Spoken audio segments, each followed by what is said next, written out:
Welcome to Fast Effect Double Speed Magic the Gathering, as we have Jovan on Dredge leading out against Heather on Death and Taxes. One of the main issues with Death and Taxes is you really don't have anything to say about any of your opponent's first turn plays, especially when you're on the draw. It's going to take a really long time to come online versus some of the faster combo decks, and Dredge is kind of a combo deck. Cephalid Coliseum just waiting to pop off and be a turbocharged Bazaar of Baghdad for a turn. Does require a blue mana to activate, and Threshold as well, which Jovan will easily have next turn, but now a Thalia.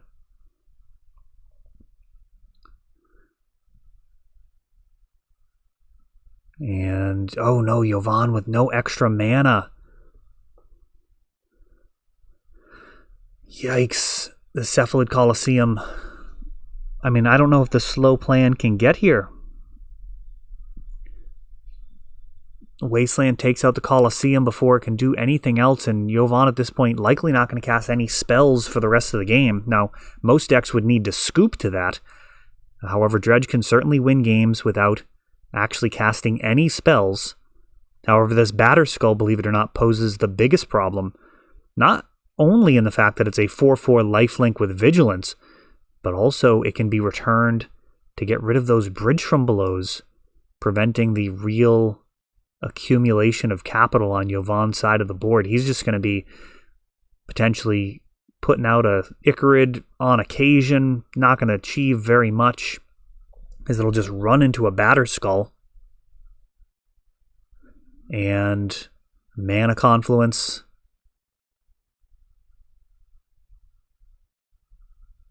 Paying 1, casting a Putrid Imp. Not taxed by Thalia. Golgari, Grave Troll going to the graveyard. And Jovan actually scooping it up, giving a bit of information there to Heather. So I'm not actually sure he would have been able to hide that information. Whether or not you're running Creeping Chill is really the thing in question. But I mean, I guess they're going to find out anyways, so presumably he's not running it. We will see. There's a very slim chance that he could possibly get there with Creeping Chill in the deck, depending on what else he has.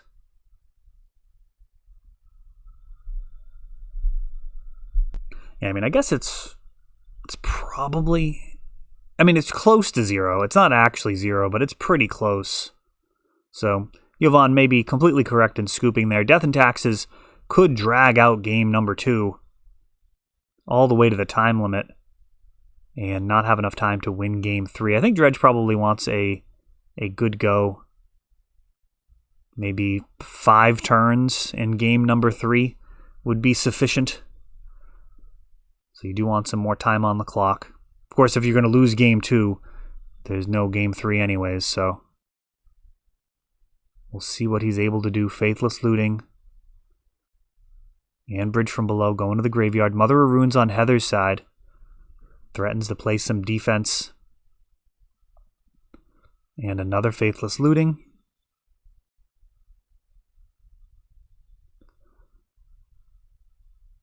And tons of cards going to the graveyard. Grave Trolls going away, but not for long. And Narcobeam now going to enable a Cabal Therapy. Likely going to name Thalia. Could name Stoneforge Mystic.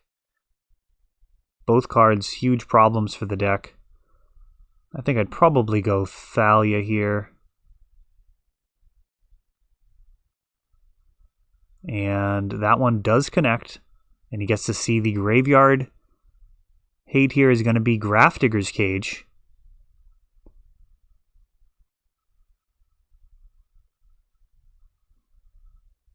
Which is a surprising card, given that Mother of Runes was played.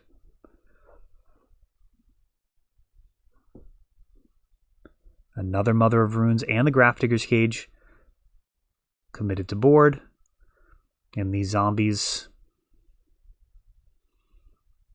a zombie could trade with a Mother of Runes, a double block, and then protection from black. Jovan declines on that trade, as he has very little resources to play with right now until this Grafdigger's Cage gets cleared out of the way. One of my more spectacular losses, or blunders, I should say. I did end up winning the match anyways, because, you know, there's no justice. But, oh, Wear Tear. Can't give that protection. And Rashad and Port looking to tap the city. And Jovan's going to move all in here while the shields are down. No mana for Containment Priest. This could be a very good turn for Dredge.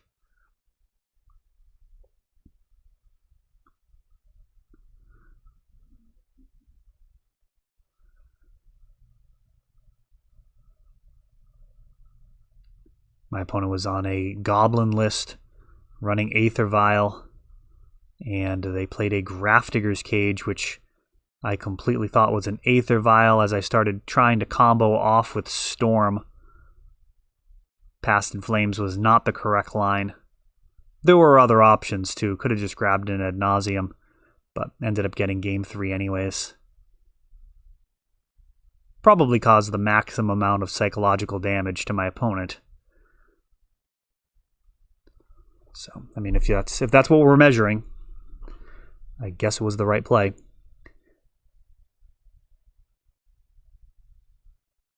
A lot of zombies coming in, and that looked like the beginning of a scooping motion? No. No, Hagak coming in. And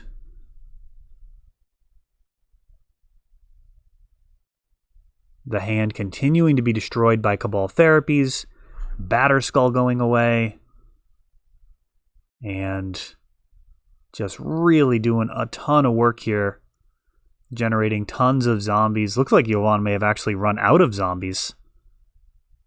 We have all of the tokens sorted here at the shop. Any of your token needs. And we are in desperate times. A Mother of Runes. Trading in for those Bridge from Belows, but there's just too much on board as we are headed to game 3. All right, on to game 3 here. Heather has the play with an Aether Vial. Jovan mulled to 5, leading out with Lotus Petal, Lion's Eye Diamond, Faithless Looting, not cracking LED in response. And it looked like a Bridge from Below. And now Breakthrough cracking LED in response. So we'll have some red mana.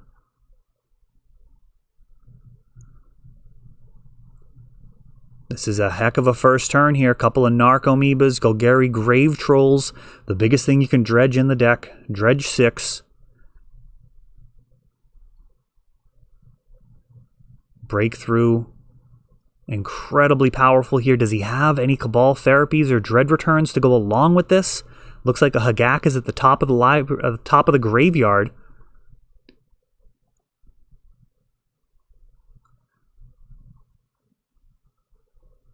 This Faithless Looting being flashed back, getting another Narcomoeba. We just need some black creatures to convoke Hagak. Got a couple of zombies. So Cabal Therapy being fired off. We've got a Mother of Runes, Flicker Wisp, Containment Priest, which could become an issue later. There's the 8/8. There's a Karakas, which can handle him.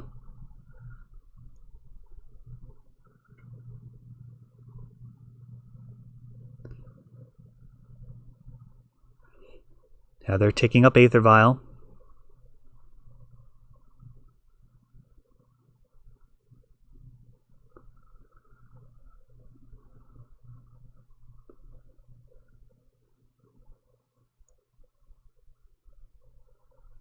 Hagak gonna need to be handled. Mother of Runes coming in. Containment Priest coming down.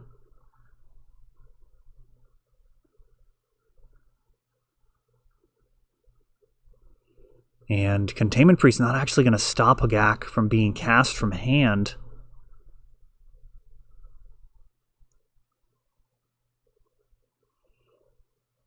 Everything turning sideways.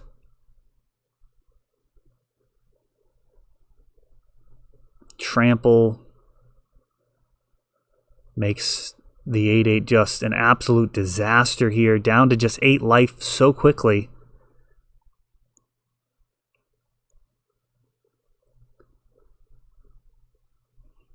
Narcomoebas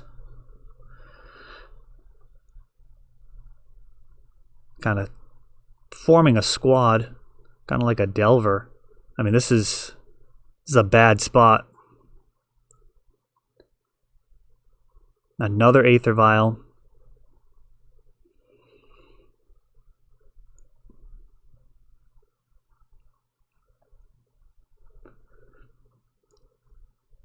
And Dredge just continues to move the game plan forward, finds another bridge from below. The other one's exiled when that Mother of Runes went away.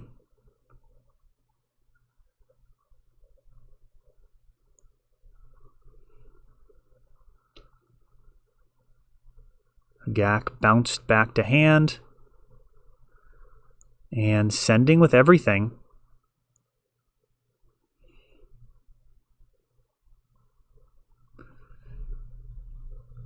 It's a complicated little combat step here. Containment Priest is actually going to step up and trade with a zombie, getting rid of a bridge.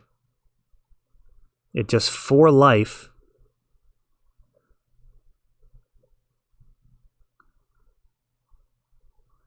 And now Cabal Therapy.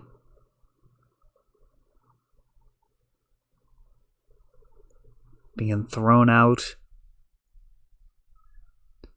Flicker Wisp is taken. Umezawa's Jite not castable currently.